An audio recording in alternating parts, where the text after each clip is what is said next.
आपल्या सर्वांच्या वतीनं देशाचे कणखर यशस्वी गृहमंत्री तथा सहकार मंत्री यांचं स्वागत करतो आणि दुष्काळाच्या धरती बरोबर लोकांचा विश्वास निर्माण करतात.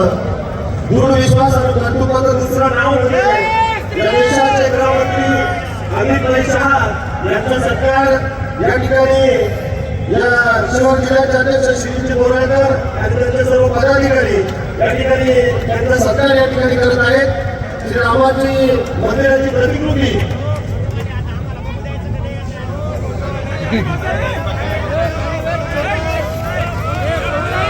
छत्रपती शिवाजी महाराज की. मी यानंतर आपल्या सगळ्यांच्या लाडक्या नेत्या पंकजाताई मुंडे यांना विनंती करतो की आपण थोडक्यात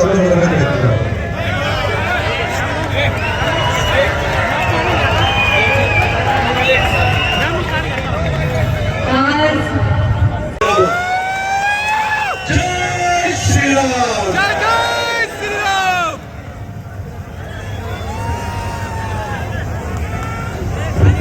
मोटा भाई तुम आगे बढ़ो.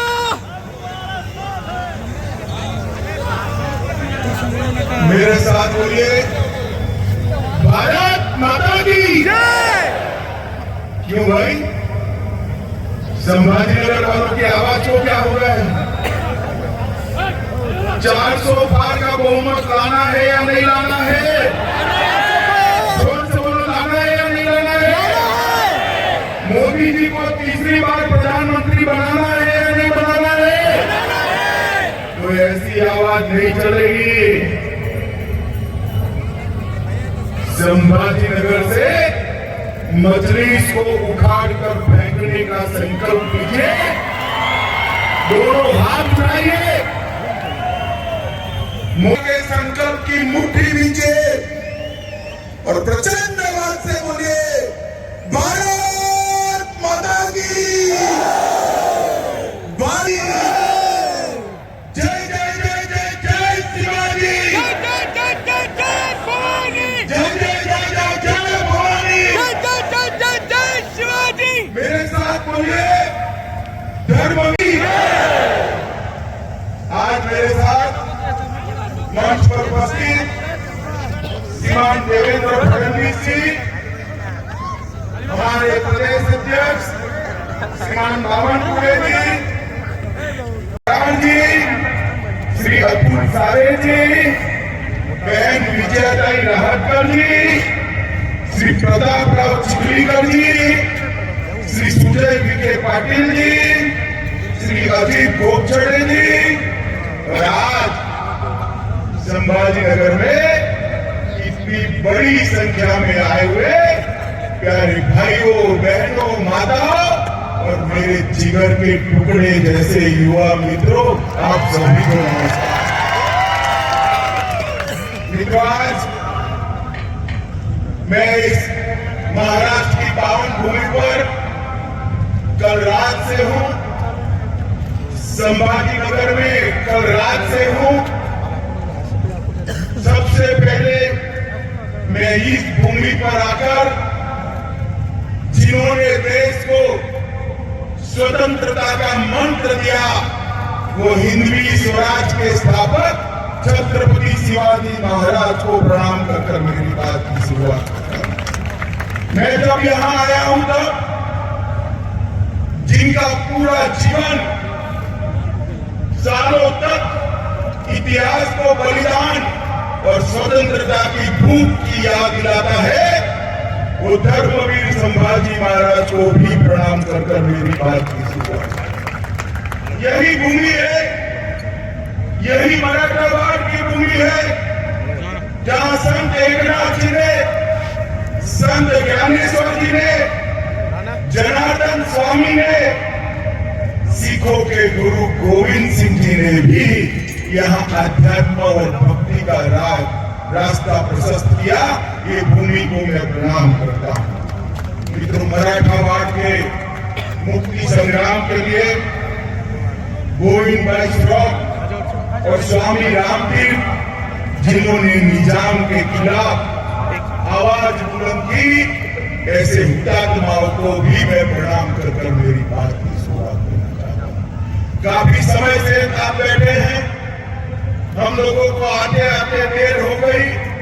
मैं ज्यादा लंबी बात करना नहीं चाहता। मित्रों, आने वाले दिनों में देश चुनाव में जा रहा है।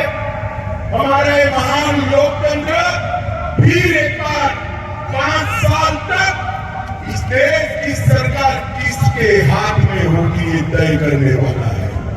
भाइयों और बहनों, दो गुट खड़े हैं। एक मोदी जी के नेतृत्व में, भारतीय जनता पार्टी के नेतृत्व में एनडीए का गठबंधन है, और दूसरी ओर राहुल बाबा के नेतृत्व में इंडी अलायंस घमंडिया गठबंधन। ये दोनों कौन है?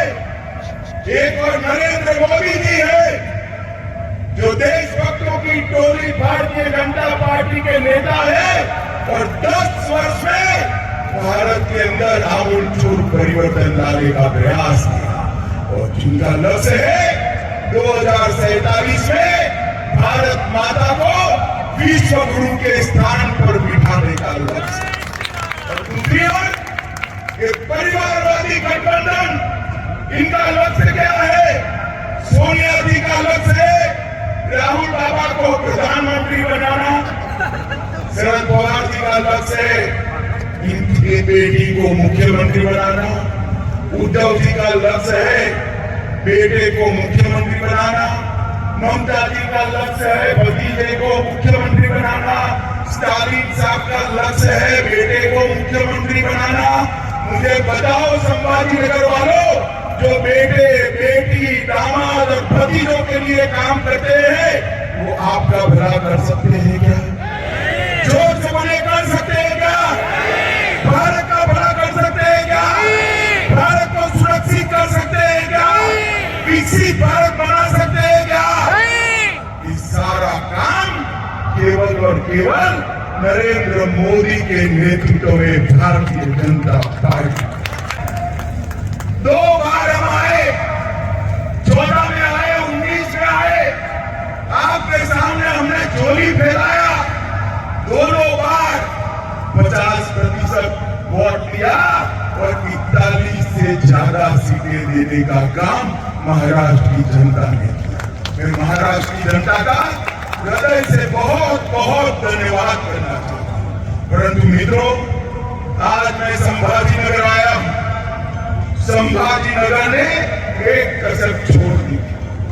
देश के पहले गृह मंत्री, लोह पुरुष, भारत रत्न सरदार पटेल ने मराठा वाड़ को निजाम के कुशासन से मुक्त किया था, और मजलिस को यहां से हटाने का काम हमारी छोटी सी गलती, छोटी सी आलस, और आज फिर से मजलिस बैठी। संभाजी नगर वालों को ये कबूल है क्या? जरा जोर से बोलिए, आप सहमत हो क्या? आज इस सभा से संकल्प कर जाइए, सरदार पटेल ने जो आजादी के बाद निजाम से मुक्ति दिलाई थी, ये नए निजामों को आप फिर से एक बार घर में बिठाकर उनकी जगह बताने का काम करें। भाइयों और बहनों, इस बार 40-41 नहीं चलेगा, इस बार 45 से ज्यादा सीटें मोदी जी की झोली में डालने का काम महाराष्ट्र की जनता। हमने 10 साल तक काम किया है, हमारे पास 10 साल का ट्रैक रिकॉर्ड है, और हमारे पास 25 साल का रोड मैप भी है। ये 10 साल में मैं सिर्फ महाराष्ट्र की बात करने आया हूं। भाइयों बहनों, आज इस मंच से मैं शरद पवार जी को, उद्धव ठाकरे जी को पूछना चाहता हूं, इंडी अलायंस का आप नेतृत्व कर रहे हो। 2004 से 14 सोनिया मनमोहन की सरकार थी, महाराष्ट्र को क्या दिया? 1,91,000 करोड़। कितना? 1,91,000। जरा जोर से बोलो, कितना? 1,91,000 करोड़। मोदी जी ने 14 से 91,000 करोड़ की जगह उससे 4 गुना 7,15,890 करोड़ रुपया देने का। इसके साथ साथ 8 लाख करोड़ के और प्रोजेक्ट किए। 10 साल में 16 लाख करोड़ रुपया महाराष्ट्र के विकास के लिए नरेंद्र मोदी जी ने भेजे। सरदार जरा हिम्मत हो तो हिसाब किताब लेकर आ जाना। हमारा युवा मोर्चे का कार्यकर्ता शिवाजी महाराज के पुतले पर सार्वजनिक चर्चा के लिए तैयार है। आपने क्या किया है? और भाइयों बहनों, इतना ही नहीं, लगभग 1,20,00,000 लोगों को आजादी के 75 साल के बाद महाराष्ट्र में पीने का पानी घर में मिला। 1 करोड़ लाभार्थियों को 5 लाख तक का आयुष्मान भारत का फायदा मिला। लगभग 76 लाख माताओं को घर में पहली बार शौचालय मिला। 7 करोड़ लाभार्थियों को प्रति व्यक्ति प्रति माह 5 किलो अनाज फ्री ऑफ कॉस्ट देने का काम नरेंद्र मोदी ने किया। 51 लाख लाभार्थियों को माताओं को घर में गैस और चूल्हा देने का काम नरेंद्र भाई ने किया। 12 लाख लाभार्थियों को महाराष्ट्र में घर दिया। और मुझे बताओ संभाजी नगर वालों, आप लोगों के दोनों टीके लग गए कोरोना के या नहीं लगे? लग गए हो? जरा हाथ ऊपर करो तो पैसा देना पड़ा है। मोदी जी ने कॉफी पिलाकर टीका लगाया और सर्टिफिकेट देने का काम भी कर दिया। और देश में 200 करोड़ टीका लगाकर 130 करोड़ की आबादी को कोरोना से सुरक्षित करने का काम नरेंद्र मोदी को चैलेंज देकर जाता हूं कि आप आगे आइए। आपके भी 10 साल थे, हमारे भी 10 साल थे। हिसाब किताब करिए। अरे आप कर ही नहीं सकते हो, अरे ज्यादा करना है तो आपके 40 साल और हमारे 10 साल का हिसाब करिए। हमारे 10 साल का पलड़ा भारी है भाई। मोदी जी ने 10 साल देश को सुरक्षित करने का काम किया। मोदी जी ने सर्जिकल स्ट्राइक और एयर स्ट्राइक कर पाकिस्तान के घर में घुसकर आतंकवादियों का सफाया करने का काम नरेंद्र मोदी। मुझे बताओ भाइयों बहनों, धारा 370 हटनी चाहिए भी या नहीं हटनी चाहिए? जोर से बोले, हटनी चाहिए भी या नहीं हटनी चाहिए? ये तस्वीर हमारा है या नहीं है? 70 साल तक एक घमंडिया गठबंधन धारा 370 को अपने अनारस बच्चे की तरह गोदी में पाल कर बैठा। आपने दूसरी बार मोदी जी को प्रधानमंत्री बनाया। 5 अगस्त 2019 को मोदी जी ने धारा 370 को समाप्त। जब मैं बिल लेकर पार्लियामेंट में खड़ा हुआ, ये राहुल बाबा, जानते हो मैं राहुल बाबा को? वो कहते हैं मत हटाओ। मैंने कहा भाई क्यों ना हटाए? तो उन्होंने कहा कश्मीर में खून की नदियां बह जाए। अरे राहुल बाबा, 5 साल हो गए, खून की नदियां छोड़ो, कंकड़ चलाने की किसी की हिम्मत नहीं है। कंकड़ मोदी जी ने हमारे कश्मीर को हमेशा के लिए भारत के साथ जोड़ने का काम किया। मोदी जी ने 550 साल करोड़ों राम भक्त दुनिया भर में फैले हुए सभी लोग चाहते थे कि अयोध्या में राम मंदिर बने। आप भी चाहते थे या नहीं चाहते थे भाई? जोर से बोलो, चाहते थे? कांग्रेस पार्टी ने 70 साल तक रामलला को कैद में गिराकर रखा। 70 साल तक राम जन्मभूमि के केस को अटकाकर, लटकाकर, फटकाकर रखा। मोदी जी को दूसरी बार अपने प्रधानमंत्री बनाया। भूमि पूजन भी हो गया और प्राण प्रतिष्ठा हो गई और आज रामलला को जय श्री राम।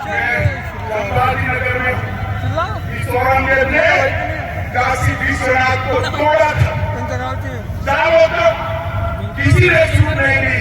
मोदी जी ने भव्य काशी विश्वनाथ का कॉरिडोर बनाकर इतने सालों से हुआ अपमान का बदला लेने का काम देश के नेता नरेंद्र मोदी 2 साल पुराने अंग्रेजों के कानून बदले, पार्लियामेंट नहीं बनाई, कर्तव्य पथ नया बनाया और इस देश में से आतंकवाद और नक्सलवाद को उखाड़ कर फेंक।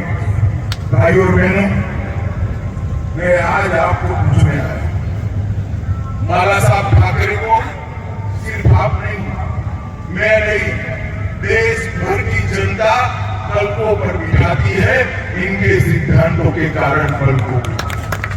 मुझे बताओ, ये संभाजी नगर का नाम बदलने के लिए, जो रखने के लिए विरोध करते थे, वो बाला साहब के वारिस हो सकते हैं क्या? नहीं, हो सकते हैं क्या? हो सकते हैं क्या? आज उद्धव ठाकरे जी, आपको शर्म आनी चाहिए। आप जिनके पास बैठे हो, जिनके साथ बैठे हो, उन्होंने 370 हटाने का विरोध किया, सर्जिकल स्ट्राइक और एयर स्ट्राइक का विरोध किया और औरंगाबाद से संभाजी नगर की यात्रा को रोक कर रखा था। किस मुंह से आप महाराष्ट्र की जनता के सामने आएंगे? मित्रों, ये लोग सिद्धांतों की राजनीति नहीं करते हैं, देश की राजनीति नहीं करते हैं, ये लोग अपने परिवार की राजनीति करते हैं। मित्रों, आज मैं कहने आया, मोदी जी ने यूपीए की सरकार देश के अर्थतंत्र को 11वें नंबर पर छोड़कर दी और जब मोदी जी प्रधानमंत्री बने तब चिदम्बरम साहब अंग्रेजी में कहते थे, इकोनॉमी को जानने वाले लोग ही देश को बचा सकते हैं। भाई ठीक है, मनमोहन सिंह जी और आप बड़े इकोनॉमिस्ट थे, मगर अटल जी 11वें नंबर पर छोड़कर गए थे, आपने 11वें नंबर पर ही रखा। मोदी जी ने 10 साल में कोरोना के बावजूद 11वें नंबर पर से 5वें नंबर पर लाने का काम करेंगे। मेरी बात सुन लो, ये मोदी गारंटी है। तीसरी बार मोदी जी को प्रधानमंत्री बनाओ, 5वें नंबर से देश का अर्थतंत्र दुनिया में 3रे नंबर पर पहुंचने का काम करेंगे। नरेंद्र मोदी जी ने देश को दुनिया में गौरव दिया। जो लोग विदेश में जाते हैं उनको मालूम है भारत के पासपोर्ट का सम्मान कितना हुआ है, भारत का सम्मान कितना हुआ है। नरेंद्र मोदी विश्व के एकमात्र नेता है जिनको दुनिया के 14 से ज्यादा देशों ने अपना सर्वोच्च पुरस्कार, भारत रत्न जैसा पुरस्कार मोदी जी को देने का काम किया। मोदी जी का सम्मान नहीं, भारतीय जनता पार्टी का सम्मान नहीं, ये सम्मान देश के 130 करोड़ की जनता का और मेरे संभाजी नगर के भाइयों और बहनों का सम्मान। पूरी दुनिया में कोई भी भाषण उठा दो, मोदी जी देश की राष्ट्रभाषा हिंदी में बोलते हैं, भारतीय भाषा में बोलते हैं, भारत का सम्मान। मोदी जी ने दुनिया में भारत का सम्मान बढ़ाने का काम किया है। और कांग्रेस ने क्या किया? ये कांग्रेस पार्टी और कमलिया गठबंधन जो महाराष्ट्र में हमारे खिलाफ चुनाव लड़ने वाला है, उसको जान लो, ये लोग डिनायल मोड में आ गए हैं। इन्होंने 370 का विरोध किया, 3 तलाक हटाने का विरोध किया, ओबीसी कमीशन बनाने का विरोध किया, कश्मीर में वाल्मीकियों को रिजर्वेशन देने का विरोध किया, हिंदू शरणार्थियों को नागरिकता देने का विरोध किया, जीएसटी कानून का विरोध किया, राष्ट्रपति रामनाथ कोविंद और ट्राइबल राष्ट्रपति द्रौपदी मुर्मू का भी विरोध किया, सर्जिकल स्ट्राइक और एयर स्ट्राइक का विरोध किया, भारत में वैक्सीन आई उसको बंदनाम करने का विरोध किया, नए संसद भवन का विरोध किया, कर्तव्य पथ का विरोध किया और अंत में राम जन्मभूमि की प्राण प्रतिष्ठा का भी बहिष्कार। मित्रों, इन लोगों को डिनायल बोलना, भी उनका काम बचा है। भारत को अगर विश्व में आगे बढ़ाना है, भारत को आगे ले जाना है, विश्व गुरु के स्थान पर बिठाना है, विकसित भारत बनाना है, तो केवल और केवल मोदी जी ही बना सकते हैं। और मैं संभाजीनगर को मांग कर आया हूं, संभाजीनगर मांग कर आया हूं। पूरे देश में संभाजीनगर का चांद नाम उठते हैं और कोई उठता है वहां से एमपी किस पार्टी का है, तो कहते हैं मजलिस का। क्या आप लोग आज यहां से तय कर जाएंगे कि मजलिस को उखाड़ कर फेंकेंगे और मोदी जी को एक कमल यहां से भेजेंगे? आप तय करते हैं? जोर से बोले, तय करते हैं? मोदी जी को 400 पार कराओगे? तीसरी बार प्रधानमंत्री बनाओगे? भारतीय जनता पार्टी को 370 पार कराओगे? 2047 में विकसित भारत बनाओगे? तो मेरे साथ दोनों हाथ उठाओ, सभी लोग अंत तक दोनों हाथ उठाए और 400 पार का संकल्प का मुट्ठी बीचे और प्रचंड आवाज से बोले, भारत माता की जय! वंदे मातरम! वंदे मातरम! वंदे। जय जय श्री राम, जय जय श्री राम! जय श्री राम। जय जय श्री राम! सन्माननीय गृहमंत्री देशाचे अमित भाई शहा यांनी प्रकट असं उद्घाटन संभाजीनगरमध्ये नागरिकांना केलं। तसेच आपले राज्याचे उपमुख्यमंत्री ज्यांनी छत्रपती संभाजीनगर हे नाव करून दिलं असे देवेंद्रजी फडणवीस, आपले भारतीय जनता पार्टीचे अध्यक्ष चंद्रशेखरजी बावनकुळे, माननीय रावसाहेब दानवे पाटीलजी, भागवत कराडजी, अशोकराव चव्हाण, अतुलजी सावे, पंकजताई मुंडे, विजयाताई राटकर, हरिभाऊजी बागे राणा, संजयजी विखे पाटील, प्रताप पाटील चिखलीकर, अजित गोपछडे, प्रशांत संतोष दानवे आणि सर्व पदाधिकाऱ्यांचं छत्रपती संभाजीनगर तर्फे मी हार्दिक आभार